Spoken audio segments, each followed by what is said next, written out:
A Vida Além do Véu, Reverendo George Vale Owen. Quarta-feira, 28 de novembro de 1917. Faça o sinal da cruz quando se estiver duvidoso de nossa presença perto de você. Isso ajudará a perceber nossa proteção e perceber que está livre de toda a intrusão daqueles que, intervindo, poderiam ser contra nós, não no corpo, mas pela projeção de suas influências de pensamento, que fazem uma névoa que obscurece. Leve em consideração, amigo, que em grau eles se aproximam mais de você que nós, e tem aí o ganho de vantagem de que nós queremos. Pergunta: como este sinal ajuda? Resposta: por causa da realidade que representa. Quando você ponderar nisto, muito se elaborar por sinais, não porque estes sinais tenham neles algum valor dinâmico ou vindo deles, mas pela potência destas pessoas ou forças que eles representam. Pergunta: por exemplo. Resposta: por exemplo, as letras com as quais você está escrevendo no momento são apenas sinais, e aqueles que as lerem com simpatia e amor vão se colocar diante da aptidão armazenada neles mesmos, para progredir quando chegar aqui mais rapidamente de que aqueles que nem viram estes sinais. O nome de um rei é apenas um sinal daquele para qual representa. Já ele que pouco o usa em seus lábios se descuidar de algum comando escrito sobre aquele nome, será bastante responsabilizado, como também em qualquer ordenação expressa regularmente. Por outro lado, o progresso daquele estado terá muitos obstáculos por causa da desordem e da falta de unidade resultante. Os nomes são, portanto, considerados com reverência, não somente nos assuntos da terra, mas nestes reinos celestes também, pois aquele que nomeia um grande anjo Senhor compromete aquela pessoa com qualquer que seja o trabalho que tenha que ser feito. Isto é assim ordenado, e o mais alto de todos, seu nome deve ser tido na mais profunda reverência, assim como em sua própria lei sagrada está também determinado. O sinal da cruz é apenas um dos sinais de santidade que nós conhecemos, e temos feito as crianças da terra conhecerem no passado e no presente, mas é um atual estágio de evolução, o sinal mais poderoso que qualquer outro, porque é o sinal de vida daquele que vive, emanado para o progresso da terra. E como outras épocas têm sido períodos de manifestação de Deus por outros. Escreva isto, amigo, não hesite. Não hesite. Cristo de Deus, sua majestade, assim está. Assim, esta era é uma era peculiar daquele Cristo de Deus que, vindo por último daquele alto grupo, é príncipe de todos, filho tanto de Deus quanto do homem. Eles, portanto, que usam este sinal, usam sem sinal, escrito manualmente em sangue, o qual é a vida. E antes disso mesmo, aqueles nossos companheiros que não têm sua soberania, nem entendem seu amor, devem respeitar, porque conhecem e temem seu poder. Pergunta: mesmo aqueles nos infernos, então conhecem seu sinal, não é assim? Resposta: mais verdadeiro e terrível que isso. Por uns instantes deixe-me ficar nesse tema, porque podem haver muitos, como sabem, que na terra não reverenciam este sinal o suficiente, porque não o entendem. Estive nas regiões de trevas várias vezes, mas quando vou lá faz muito que não vou lá. Tenho outros assuntos a tratar. Eu uso este sinal muito pouco, sabendo da agonia a mais que ele provoca naquelas pobres almas que já tinham muita agonia em si mesmas desde antes. Pergunta: você vai contar alguns exemplos de quando usou este sinal? Resposta: uma vez fui mandado para um homem que tinha bastante estranhamento, sido trazido na sua passagem da terra para a segunda esfera, mas ele não se adaptou para habitar ali e gravitou para as esferas abaixo. Não pararei para explicar esse assunto em particular. É raro que tal se passe, mas não é novidade. Tais erros são cometidos aqui e ali pelos guias de menor conhecimento. O zelo deles extrapola seus poderes de discernimento e de penetração. E quando uma personalidade difícil ou complexa chega aqui, algumas vezes os erros são cometidos. Eu desci para as esferas de treva, portanto, e quando, de certa forma, condicionei-me para estar ali, comecei minha pesquisa. Fui de cidade em cidade e finalmente cheguei a um portão onde senti sua presença lá dentro. Talvez você não entenderá prontamente o que acabei de lhe passar. Deixe estar, um dia você entenderá. Passando para dentro, atravessando um brilho obscurecido de uma luz, cheguei numa quadra onde uma multidão estava reunida. O ar parecia de uma tonalidade avermelhada, como numa casa de um ferreiro, flamejando e bruxuelando conforme a multidão ficava animada ou deprimida. Tornava-se raivosa ou cansada. Em cima de um bloco de pedra estava um homem que eu procurava. Ele falava seriamente às pessoas numa voz severa, e eu fiquei atrás dele e escutei por um tempo. Ele estava falando a eles da redenção e do Redentor. Não pelo nome, repare, mas pela alusão. Por 2 ou 3 vezes vi o nome em seus lábios, mas não veio à tona, pois quando isso acontecia ali, vi que uma onda de sofrimento tomava sua face e suas mãos crispavam-se. Ele permanecia em silêncio por instantes, e então prosseguia.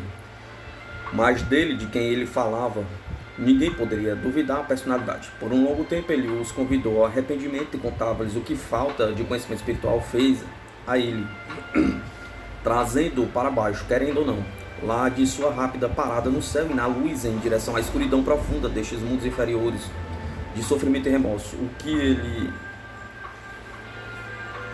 lhes recomendava fazer era isto. Ele disse que tinha chegado do alto com os olhos abertos e marcou bem o caminho, suficiente para retornar em seus passos e alcançar a luz finalmente. Mas o caminho era longo e de subida sofrida e muita escuridão. Ele, portanto, conclamava aqueles que queriam fazer sua partida com ele, todos juntos, como um rebanho de carneiros, para a companhia e ajuda mútua, e poderiam descansar no final. Somente para não deixá-lo ir sem sentido pela estrada, pelos desfiladeiros de terra de florestas fechadas que deveriam passar ao lado, e os que se perdessem, perderiam a trilha por eras e vagariam sozinhos.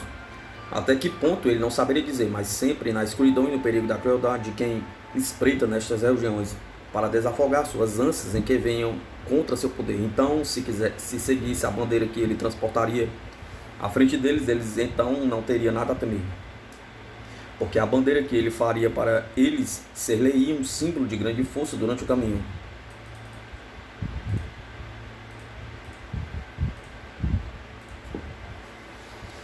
Este foi o fulcro de seu discurso a eles, e eles pareciam nem se lembrar de responder. Ele ficou ali, silencioso por um tempo. E então dali veio uma voz de alguém da multidão, que gritou: "Que bandeira você fala? Com que armas vai enfeitar o brasão, para que saibamos qual é o líder que seguimos?" Então o homem que estava em cima da pedra, no meio do terreno, levantou sua mão para o alto e tentou forçá-la para baixo, para que fizesse um risco, mas não pôde. Tentou fazer isto muitas vezes, mas seu braço parecia paralisado a cada vez que tentava movê-lo para baixo deliberadamente. Então, no final, era uma visão muito dolorosa para mim, que o conhecia. Ele o levantou num alto suspiro cheio de lágrimas de agonia, e sua mão caiu sobre si mesma e ficou pendurada ao seu lado. Logo ele recomeçou e ficou ereto mais uma vez, com determinação em seu rosto. Perceberam que tinha feito uma linha vertical no ar, e eis que brilhou ali ao longo do caminho que fez sua mão ao cair. Um fraco raio de luz que permaneceu diante dele. Assim, com muito esforço e cuidado, ele mais uma vez levantou sua mão, esticou-a pela linha e um pouco acima no meio de seu comprimento, e buscou aproximar a cruz e cruzar através dela. Mas novamente não pôde. Eu podia ler somente o que estava nela. Ele estava tentando dar a eles a insígnia para a bandeira que deveriam seguir, o sinal da cruz. Então, penalizado, impeli-me em sua direção e finalmente me pus ao seu lado. Tracei primeiro a linha vertical mais visível, tracei-a vagarosamente. Enquanto eu fazia, ela brilhou com a luminosidade que iluminou o terreno e as faces da multidão reunida. Então fiz o desenho da cruz, e ela brilhou diante de nós, e nós, encobertos por sua irradiação, permanecemos atrás dela sem sermos vistos por eles. Mas escutei uma gritaria selvagem, um grande lamento, e olhei novamente. A cruz perdeu um pouco de seu brilho. Vi a multidão prostrada enquanto se estorcia na areia do grande terreno, procurando esconder suas faces e arrancar de sua memória este sinal. Não era aquilo que eles odiavam. Estes vinham através do caminho do remorso, mas foi o grande progresso feito em direção ao arrependimento que causa esta dor neste momento. O remorso estava misturado com a tristeza pelo pecado e a ingratidão deles, e este progresso acrescentou amargura à sua tristeza. O homem ao meu lado não rastejou com os outros, mas ajoelhou-se com sua face coberta com suas mãos, e suas mãos em seus joelhos, dobrando-se em agonia e arrependimento. Agora eu tinha muito que me apressar, já que eu tinha pensado para seu conforto causar sua desagregação. Já que o que eu tinha pensado para seu conforto causou sua desagregação.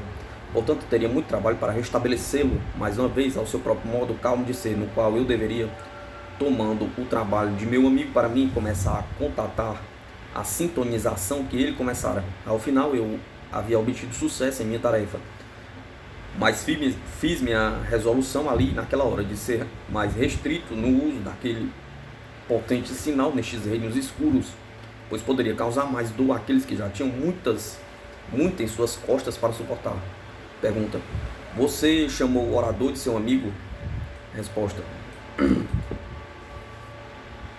sim, ele foi meu amigo. Ele e eu ensinávamos filosofia na mesma universidade. Quando, na vida terrena, ele tinha uma vida direita e com impulsos generosos e em algumas ocasiões brilhante, entretanto, mais do que devoto e bem. Ele está no caminho de subida agora e praticando muito bem entre os seus camaradas. Eles tinham sua bandeira final, mas eu tentei contar-lhe, mas não era fruto de um excelente artesanato, meramente um par de galhos de árvores muito retorcidos e ásperos, do jeito que as árvores crescem aqui nestes territórios escuros. Mas eles os ajuntaram e chamaram isto de cruz. Mas a pé sem cruz inclinava-se às vezes para cima, às vezes para baixo, e era grotesco apenas pela seriedade deles e o que aquilo significava para eles, porque a eles era o poder que ele significava, e era ele de quem o poder fluía, e desta forma para eles era sem dúvida o sinal mais sagrado e que devia ser seguido bravamente, mas em silêncio e em reverência.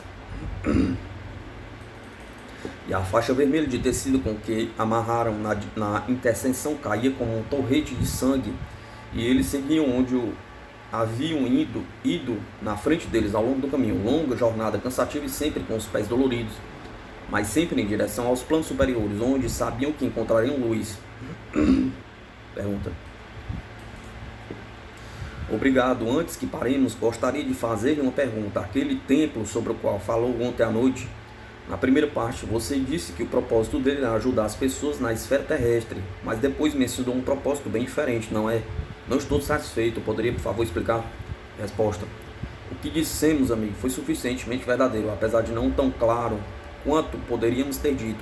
Sua mente estava de alguma forma pesada ontem à noite, e agora também você está fatigado. Explicaremos o que estava em sua mente quando, da próxima vez em que sentar para nós. Portanto, as bênçãos de Deus e boa noite. Quinta-feira, 29 de novembro de 1917. Prometemos explicar-lhe sua dúvida sobre o templo. Há realmente algo de difícil entendimento. Pensará que dissemos que era para o propósito do serviço a ser rendido da esfera 5 e das esferas inferiores. Incluídas nesta está a terra, que não é diversa daquilo que você distingue pelo nome de esferas espirituais, exceto em sua manifestação exterior. As influências projetadas daquele prédio vão longe, através das esferas abaixo e para a terra. Nós não fomos muito explícitos, mas por causa de nossa pressa. Não por causa de nossa pressa, mas por suas limitações, tanto de relaxamento quanto de receptividade, um dependendo grandemente do outro. Pois aqueles que não relaxam silenciosamente em paz não são capazes de responder aos nossos pensamentos que vêm de reinos tão diferentes. E ao virmos,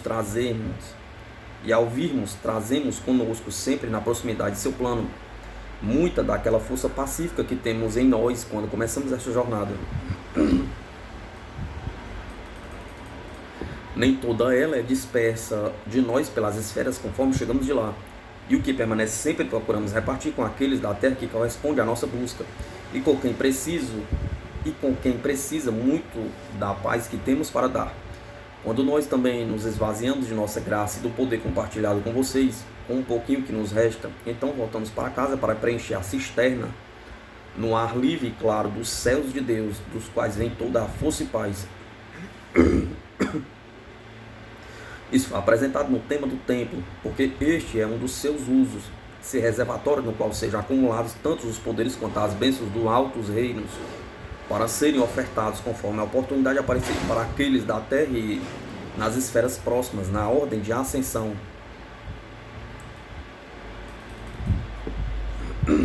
Com o trabalho, deverá evoluir. Outros usos para eles serão encontrados e coordenados com o trabalho feito atualmente perto dali. Agora você foi impedido de vir para nós esta noite, até que o próximo compromisso com os seus familiares leve você daqui mais uma vez. O tempo não é muito longo, assim seremos resumidos. Esta noite diremos apenas umas poucas palavras mais, em um tema que você não entendeu muito claramente. Quando chegamos à Terra, nós, crianças do céu, às vezes temos muita dificuldade em entrar em contato com aqueles que esperam por nós e ouvem nossa chegada. Você mesmo é um exemplo disso. Pois frequentemente percebemos que você praticamente acorda com a nossa presença próxima a você. E tenta nos escutar, termina duvidando e algumas vezes conclui que é apenas sua própria imaginação, que não é a respiração de seus amigos espirituais. Aquilo que você sente e ouve. Agora, a razão destas falhas de nossa parte em dar e na sua em receber é principalmente a falta de coragem de acreditar. Você pensou que tinha esta coragem em si, e algumas vezes e em algumas coisas é verdade, mas em matéria de comunhão espiritual, você frequentemente está temeroso demais de errar para ser útil no trabalho da verdade. Não é demais dizer isso. Se colocarmos desta forma, em todas as vezes, a qualquer tempo que nos sinta por perto, aquilo é o efeito de alguma causa.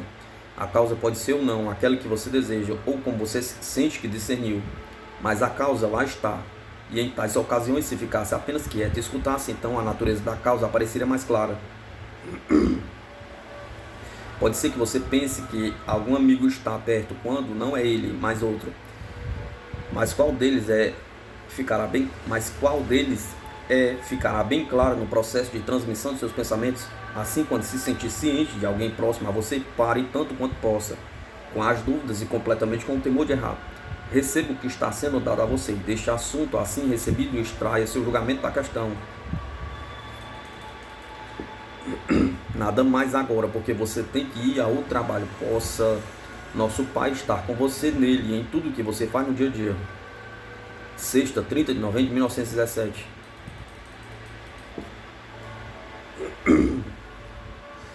Tudo que é lindo é verdadeiro, é sempre verdadeiro. E esta é uma das leis que permanece à frente de outras nestes reinos brilhantes. Reciprocamente também, aquilo que é feito e doentio na forma exterior será em estudo minucioso encontrado em falta da graça e da verdade. Verdade, como usamos a palavra, significa estar consoante com a mente última, a quem chamam de Deus e Pai. Tudo que flui dele é ordenado e harmônico com as nossas mais altas e mais justas aspirações, suas emanações. E o que responde a esta qualidade é o belo, pois o belo é o que o agrada. E a harmonia é a roupagem do amor, que é sempre desejada por aqueles que, por sua natureza, corresponde ao prazer do amor. Somente naqueles nos quais há alguma pincelada do oposto do amor é que não há paladar para aquele banquete que somente o amor pode proporcionar. E pense bem, o amor não é somente de Deus, mas é Deus em si.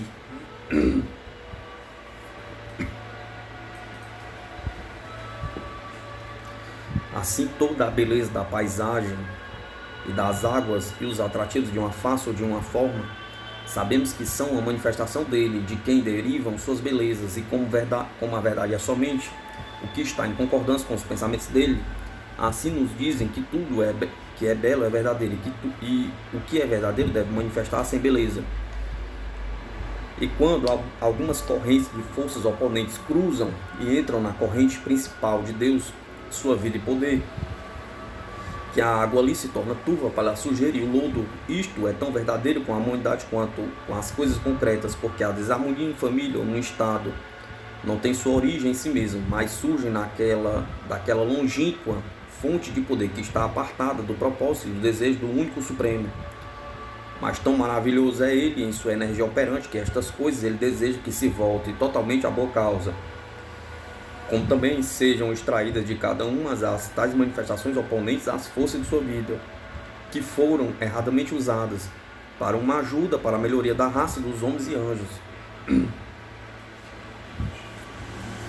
Pergunta: Não sei se entendi direito. De qualquer forma, poderia, por favor, tentar dar-me algo mais explicitamente e menos complicado em expressão? Resposta: tentaremos, amigos, descrever a você um pouco mais do tempo sobre o qual você já escreveu. Podemos usar sua visão interior nisto tão bem quanto sua audição, e será mais simples para nós ao transmitirmos e para você para receber. Esta noite você não está com a mente silenciosa como gostaríamos. Havia um canto da grande torre que não compreendíamos. A torre estava num canto do prédio e era quadrada. Um dos cantos não era como os outros três.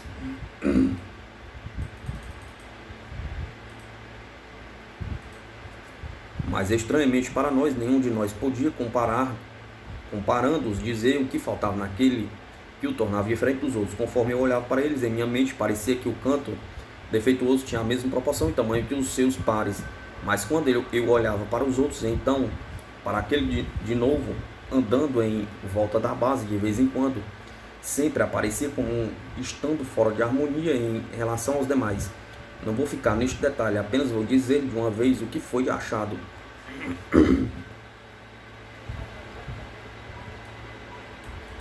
Não foi um de nossos arquitetos que descobriu o tipo de defeito, apesar de que tínhamos vários observando a torre.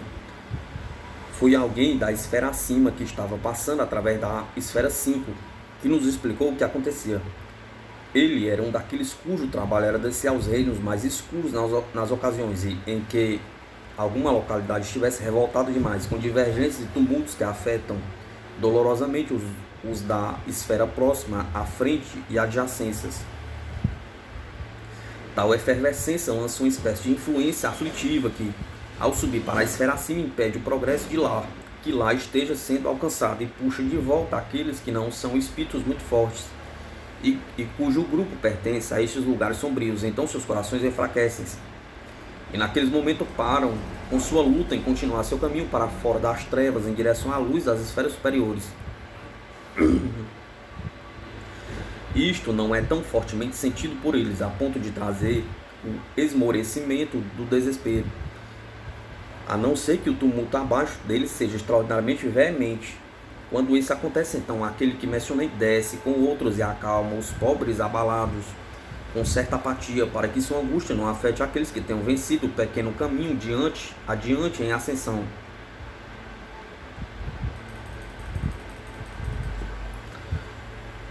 Foi por ele ter se tornado qualificado neste trabalho por longo e muito serviço que era capaz de nos ajudar em nossa perplexidade diante da torre. Tendo examinado muito cuidadosamente, testado todas as 4 paredes, ele se afastou numa longa distância, subindo numa colina, virou-se e se sentou, mirando firmemente por um longo tempo a longínqua torre. Então retornou a nós e, juntando-se a nós na planície, contou-nos o que estava faltando nestas poucas palavras.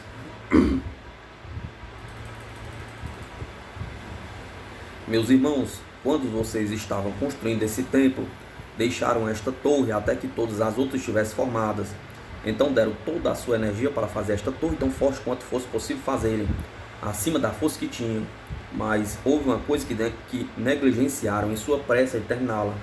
Não tomaram cuidado de colocarem um número igual nos 4 lados dela.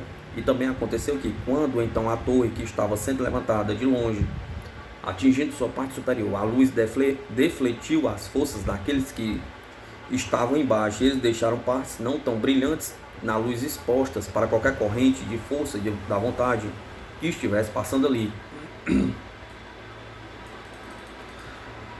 Agora, naquele particular momento, havia um grupo nosso chegando do serviço das regiões trevosas e cinzentas, onde nós temos muita atividade para alcançar o propósito para o qual fomos mandados para lá.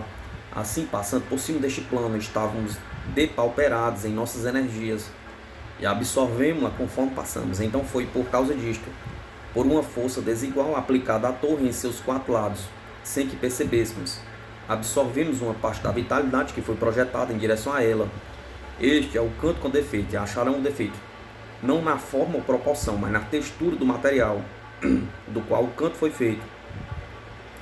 Olhem de novo agora com o conhecimento que lhes dei, e detectarão no lugar onde está o defeito uma tonalidade mais escura que nas outras partes da torre. Isto é por causa da vitalidade que extraímos e que faltou no brilho e, portanto, a aparência está deformada, mesmo que em si mesma esteja conforme as medidas dos outros cantos.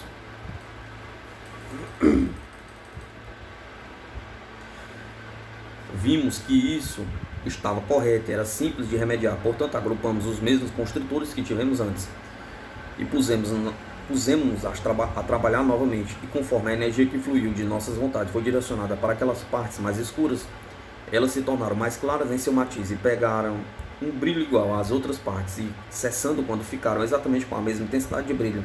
Ao olharmos para ela, verificamos que estava certa e em perfeita harmonia. Você verá, amigo, o que trouxe dano foi, na realidade, a influência que veio atrapalhar, mesmo sem este propósito, no trabalho ainda incompleto daqueles cuja vitalidade tinha sido exaurida nas esferas mais inferiores. Nenhum mal é positivo na natureza, mas sempre negativo. E a negação do bem é a negação do bem. Tudo que for bom é forte. Foi a força destes bons anjos que foi absorvida por aqueles caracentes de força na região por onde fizeram seu caminho, reacumulando forças à medida que passaram por nós. Eles, por sua ação inconsciente, acabaram por atrapalhar nosso trabalho com aquilo que era realmente a influência daquelas esferas mais escuras. E o resultado foi falta de harmonia, o que significa falta de beleza, que nos traz de volta a primeira palavra, como um gato enrolado no peito de sua cabeça, no seu rabo, em círculo. E com o quadro de completa paz de espírito, nós deixamos você com nossas bênçãos. Segunda, 3 de dezembro de 1917.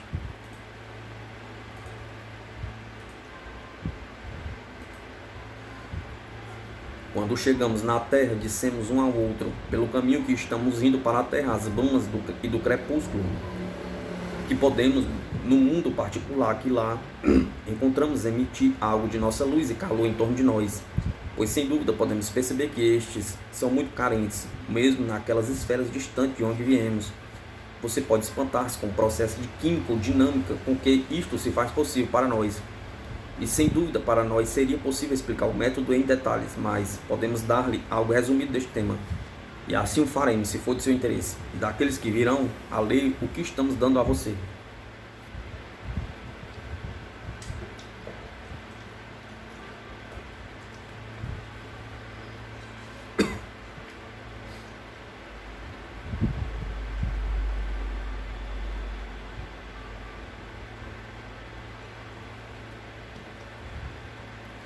Pergunta.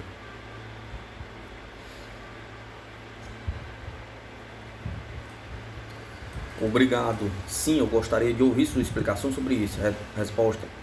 Então tentaremos fazer o mais simples que podemos.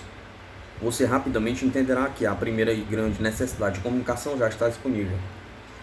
Aquela do princípio universal que nos banha a todos. Você e nós. Vocês e nós. No único e mesmo oceano. Eu falo da vida espiritual, força e energia. A vida espiritual é para vocês o que é para nós. E é também para aqueles acima de nós, tão longe quanto possamos levar nossas mentes daqui desta esfera e raciocinar. Imaginar o que está adiante de nós, que a vida espiritual é a causa dos fenômenos da vida obtidos na esfera da Terra. Você rapidamente concordará. Conforme você vai progredindo para cima, esta dupla de causa e efeito torna-se mais empática a cada esfera que se sobe. É a razão, portanto, para se concluir que esta constante intensificação procede de mais alta esfera de todas. Ela pode ser tão sublime quanto encontrar perfeição na unidade, mas achamos que em tal unidade será achado, pelo menos pelo que podemos penetrar naqueles altos planos, o princípio de causa e efeito na forma mais íntima de todas.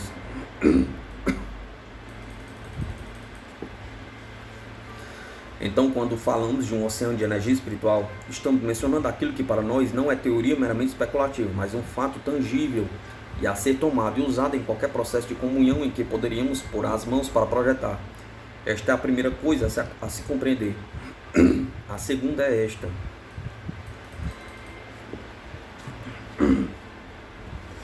À medida que se chega da Terra para cima, não há nulidade entre duas esferas quaisquer. Sabemos do abismo de seu livro sagrado. Mas aquilo não é a nulidade, há um término para ele. Também não há um nada entre sua terra e nossa esfera, mas assentam-se ao lado da estrada, na estrada, e não vêm na fila de ascensão. Cada esfera, conforme progridem, está mesclada à próxima por uma espécie de fronteira. Assim não há choque para aqueles que passam de uma para a outra, se bem que você reparará em cada esfera é distinta por si mesma.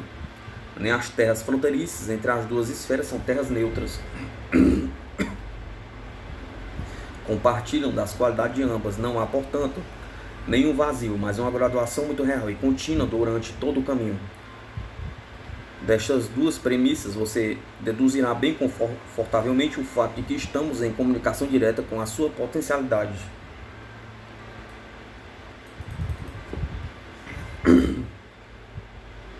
Agora devemos nos aplicar em explicar como este meio de comunicação é posto em uso.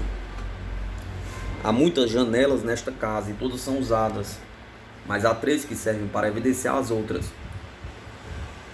Há um método do correio contínuo, onde aqueles trabalhadores mais próximos a você portam mensagens e reportam aos da esfera acima, e eles continuam a operação até que a mensagem chegue ao destino, onde será mais apropriadamente tratada. Isto é feito prontamente.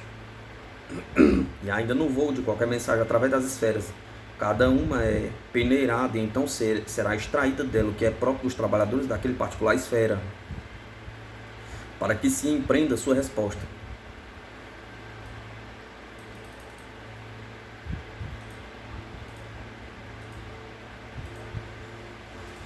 Também mensagens de trabalhadores e pastores da terra são filtradas e tornadas satisfatórias para a transmissão para os planos mais altos.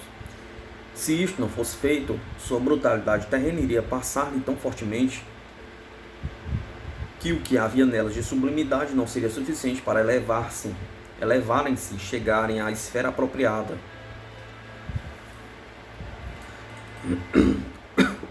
Onde encontrariam a destinação. Não vou continuar neste tema, sendo um esboço resumido do que dou, mas devo continuar no próximo método. Este podemos chamar de método direto. Há aqueles entre vocês que têm seus guias, que têm guias nas esferas para trabalhadores especiais e tutela. Alguns destes guias são anjos muito elevados e brilhantes, e suas próprias casas estão bem distintas das esferas próximas à Terra. Eles podem não estar sempre descendo aos seus tutelados, pois elevados como são, não são todos poderosos. Elevados como são, não são todo-poderosos, e descer à Terra gasta energia pela razão da necessidade de condicionar-se às esferas pelas quais devem passar, e em cada esfera uma nova condição a ser alcançada até que cheguem à Terra. Isto é feito de tempo em tempo e sem dúvida, não raramente quando algum trabalho esteja em andamento, como para autorizar tal empreendimento. Mas sempre somos cautelosos com o desperdício. Temos muito o que fazer para ajudar os outros. E não podemos gastar sendo pródigos, mesmo quando temos aquilo que é infinito em sua reposição. Podemos fazer nosso trabalho melhor, como regra, pelo método da comunhão direta. Para que isso se estabeleça, nós deixamos uma espécie de telefone ou telégrafo para usar seu próprio vocabulário. Uma corda de vibrações e pulsações entre nós e você. É construída de vitalidades mescladas, do guia e do guiado. Eu uso aqui palavras de que não gosto muito, mas não consigo encontrar outras em seu cérebro para serem usadas. Então estas devem ficar. Eu me refiro a palavras tais como construir, vitalidade e outras como esta. O relacionamento simpatizante permanece pelo quanto é mantido contínuo e sustentado. É como um sistema de nervos entre o corpo e o cérebro. Está sempre potencialmente operativo, sempre que surge a necessidade de ajuda a ser dada. Sempre quando o tutelado volta-se para seu guia distante em pensamento ou prece. Aquele guia está prontamente atento e dá a resposta de maneira que julgar melhor. Há um terceiro método, mais complicado que estes que resumi. Pode talvez ser dado a ele o nome de universal. que é muito ruim, mas deve servir. No primeiro processo, a corrente de pensamento passando da Terra para as esferas mais ou menos remotas é manuseada e modificada em cada esfera. Enquanto viaja em seu caminho como correio contínuo através dos continentes, somente não há mudança de cavalos nem pausas no caminho. No próximo, a linha está sempre aberta e sempre carregada, como um telefone ou com eletricidade, e é direto numa linha do homem da Terra ao guia em sua própria esfera. O terceiro processo é distinto dos demais, isto porque cada pensamento ou ação do homem é reportada aos céus e pode, por aqueles que são competentes para isso, ser lido de tempo em tempo. Esses registros são reais e permanentes, mas seu aspecto e seu método de construção não nos é possível explicar. As palavras foram muito exprimidas para servirem nas duas primeiras descrições. Aqui elas falharão totalmente. Direi apenas isto, que cada pensamento de cada homem tem uma aplicação universal e um efeito.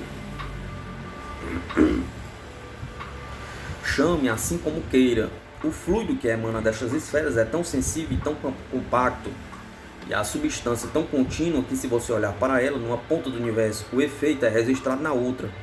Aqui, novamente, ponta não é uma palavra apropriada para se usar, pois no sentido que vocês usam não tem significado aqui, mas aquilo ao qual tenho tentado tão insatisfatoriamente chegar agora.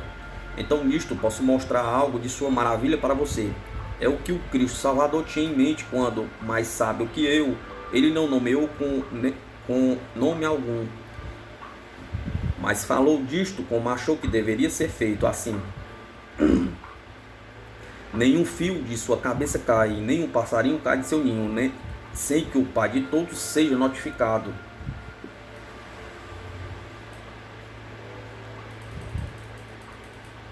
O sacramento do Cristo, do casamento e da morte. Terça, 4 de dezembro de 1917.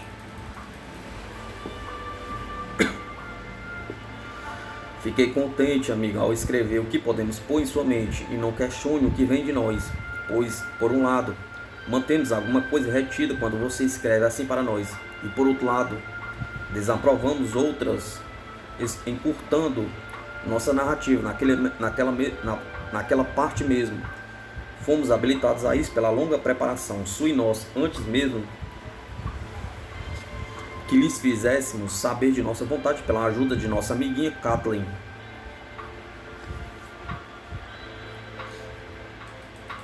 Esta noite falaríamos a você do tema dos sacramentos, o que está em uso na cristandade e que deveria ser muito concernentes e notáveis para aqueles que professam o nome de Cristo, o nome do Cristo, o seu mestre. Isto de seu corpo e sangue é o único que é contínuo na vida de um cristão. Temos muitas fases, tanto para a ajuda dada e também em seu ensinamento e no sacramento de que desejamos falar agora. Primeiramente, em sua fundação, você rememorará de seus registros remanescentes que há muito mais deixado sem escrever que aquilo que chegou a vocês através das épocas passadas. A leitura mais superficial mostrará isso.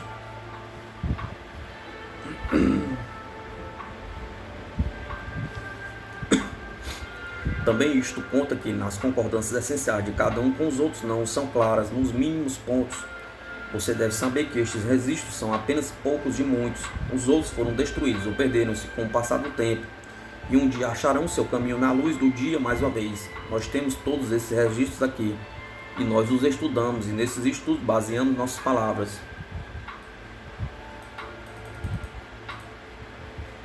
O Mestre Jesus estava quase mudando seu estado de encarnado para desencarnado.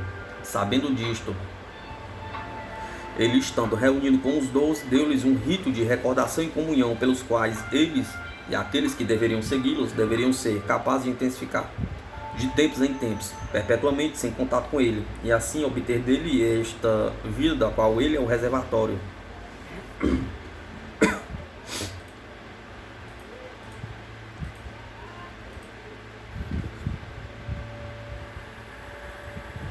Mantenha em sua mente aqueles 3 modos de comunhão que lhe passamos, e será capaz de ver que tão sensível e tremenda, pulsátil, corrente vital vinda dele a você. que o mais desprezível distúrbio no sistema de vibrações atingido por sua qualidade especial e peculiar própria, toda a extensão de seu reino, causará um efeito no centro e na fonte dela de uma maneira tão manifesta que assegurará uma resposta imediata. Não há nada na contabilidade de sua esfera terrestre de tão enorme intensidade e impulso que nós possamos usar como uma base para tornarmos claro o que queremos dizer. Deve satisfazer a você e a nós, que recordemos a você que quanto maior a velocidade de qualquer série de partículas em movimento, maior será o distúrbio no arranjo e na direção aplicados por qualquer influência introduzida.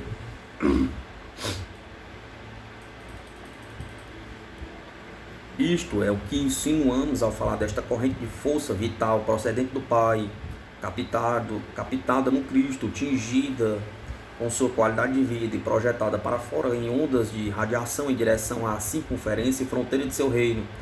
Tal distúrbio é criado pela oferta intencional do pão e do vinho.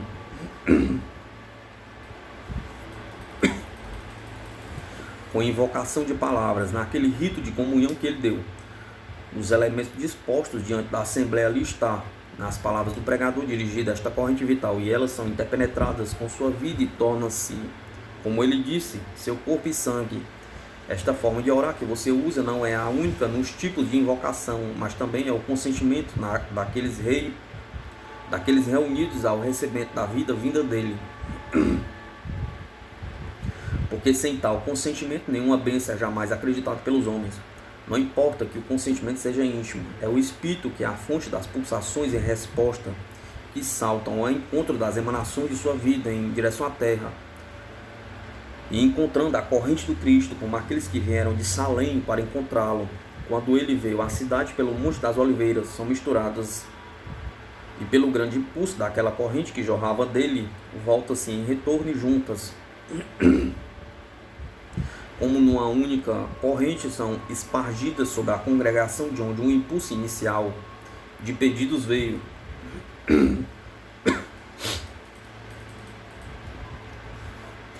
Assim, a bênção é tripla. Primeiro, a comunhão do Espírito com o Espírito. Isto dos reverentes com seu Mestre e Senhor. Segundo, o estímulo a uma maior saúde e vigor de sua cobertura espiritual, a alma. E terceiro, o efeito natural destas operações, ainda procedentes do exterior, isto é, a transfusão da vitalidade íntima para o corpo externo, que é o corpo material.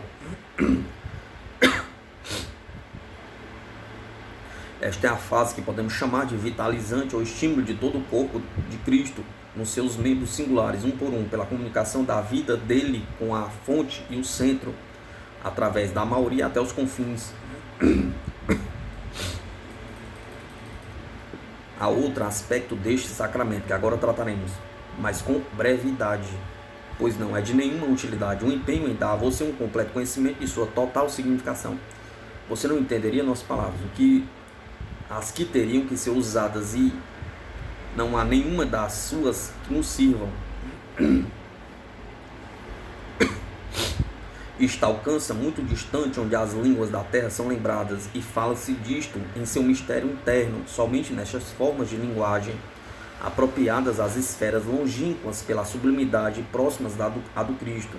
Como ele disse, estas duas coisas comuns de origem terrestre, o pão e o vinho, realmente transformam-se em seu corpo e seu sangue. São, portanto, uma parte dele que pronuncia essas palavras. Os homens têm questionado como isto poderia ter sido quando, da primeira vez que foi mencionado, ele próprio estava lá em corpo de carne, ossos e sangue, mas ainda assim todo homem, sem parar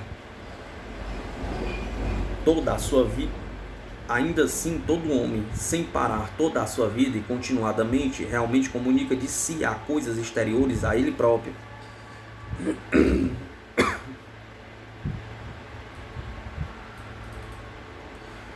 Nenhum casaco que somente ele use, posto de lado, deixará de estar marcado com sua personalidade.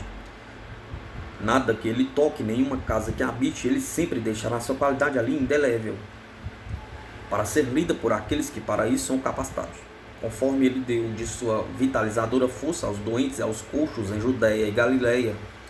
Assim ele bafejou seu poder espiritual sobre os apóstolos, e eles se tornaram inspirados por sua vida, e desta forma sobre o pão e o vinho ele derramou na corrente vital de si, e eles, em verdade, tornaram-se seu corpo e seu sangue.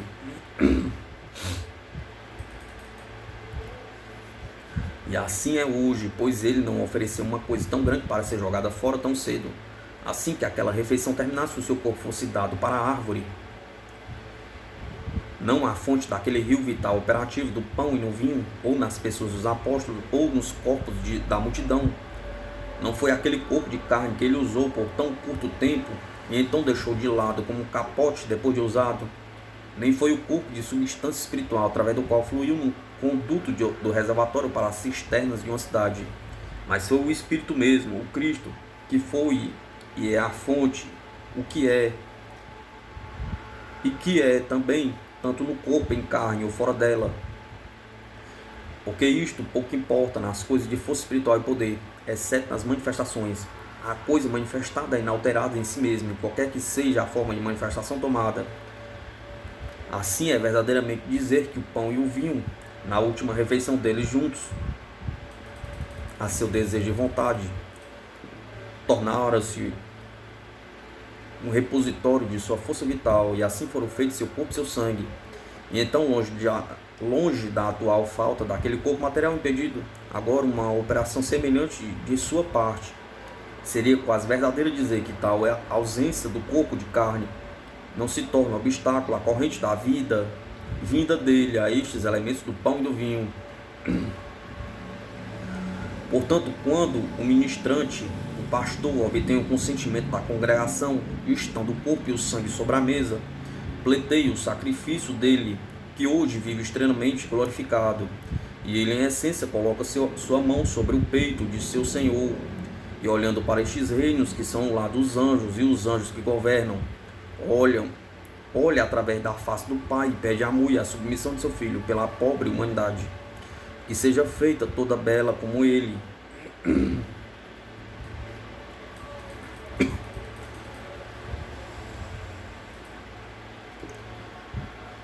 E se ele for simples de mente, como uma criancinha do reino de coração, ele sentirá em si o sopro, e embaixo de sua mão o silencioso e forte bater do único e constante coração da cristandade hoje, e saberá que aquilo que a sua fraqueza não suportaria fazer, deverá ter reforço da vida que jorra nele.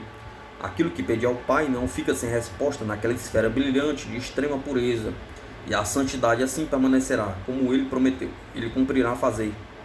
E de seu coração sai uma prece sussurrada, e as preces de vocês serão aceitas por sua consideração.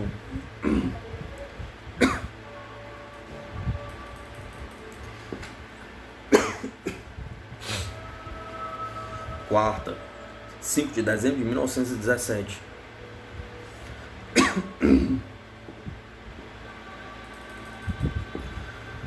O que lhe demos na noite passada, amigo, referia-se principalmente àquele sacramento que está proeminente dentre outros. Agora falaremos a você de alguns dos menores, e qual significado parece ter para nós, e sua eficácia nas vidas daqueles que adotaram Cristo como seu líder soberano.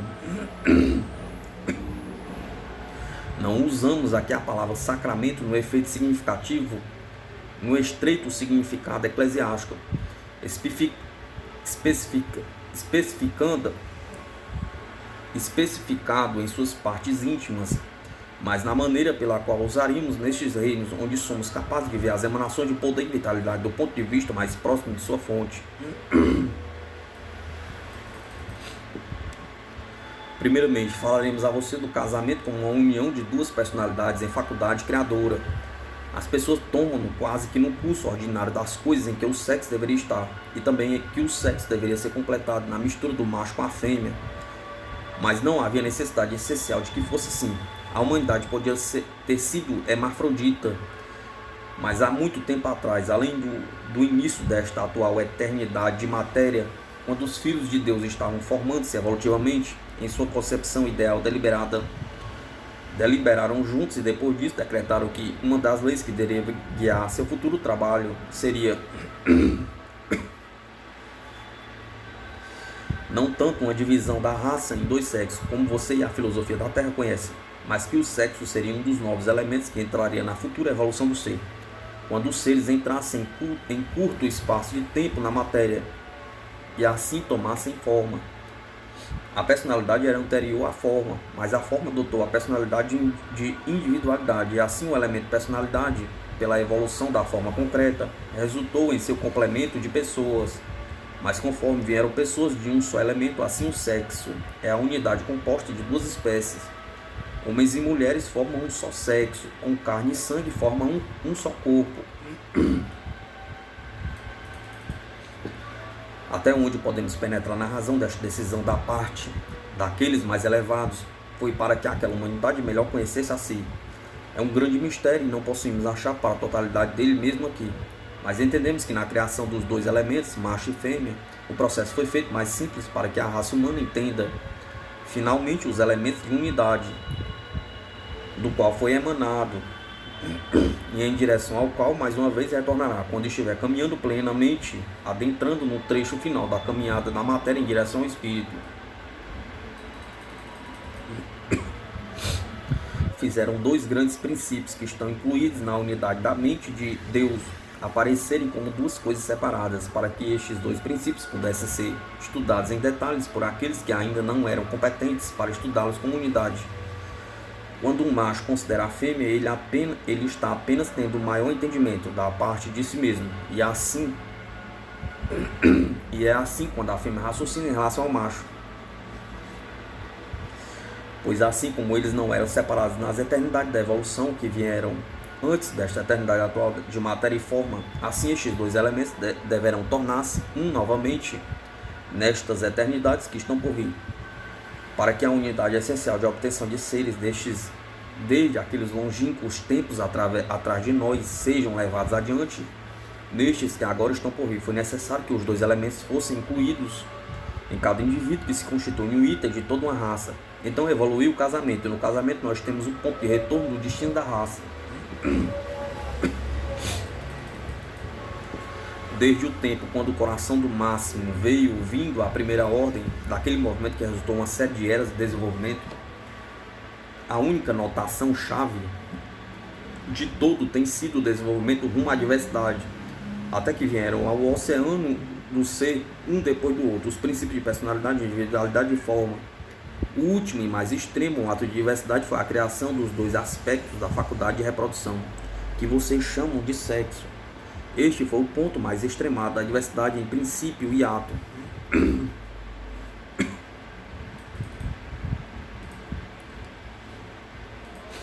Aí veio o impulso reflexo dado para a evolução necessária, quando os dois são mesclados em um novamente, e o primeiro repassa em direção à unidade de ser, que é Deus.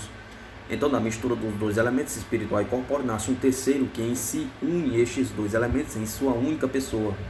O Senhor Jesus foi o Filho perfeito da humanidade, e sua natureza, considerado espiritualmente é uma mescla das virtudes masculina e feminina em partes dualmente iguais. Corporalmente também esta grande lei é verdadeira, pois sobre seu peito o homem suporta a exígnia dupla de sua feminilidade anterior.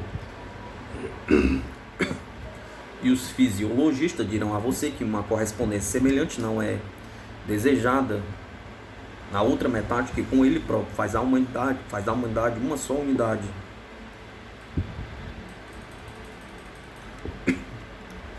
Por esta experiência dos dois em unidade, o ser humano aperfeiçoado, eras adiante em outros mundos superiores, vai se expressar a caminhar na direção do estado de ser consumado. O homem chegará ao conhecimento de como isto é possível, ao amar outro e dar ao outro através da negação de si. Ele estará amando a si mesmo e mais generosamente dando de si pela mesma negação de si. E aquilo que quanto mais odiar em sua vida, tanto mais encontrá-lo naquelas eternas esferas brilhantes. Você sabe quem ensinou isto, e ele não fala das coisas estranhas nem de algum princípio sendo testado. Você e nós, amigo, estamos ainda aprendendo esta lição tão sublime, e lá adiante está nossa estrada, diante daquilo que aprendemos disto em sua profundidade.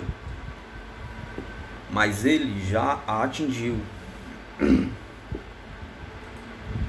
A Vida Além do Véu, Reverendo George Owen.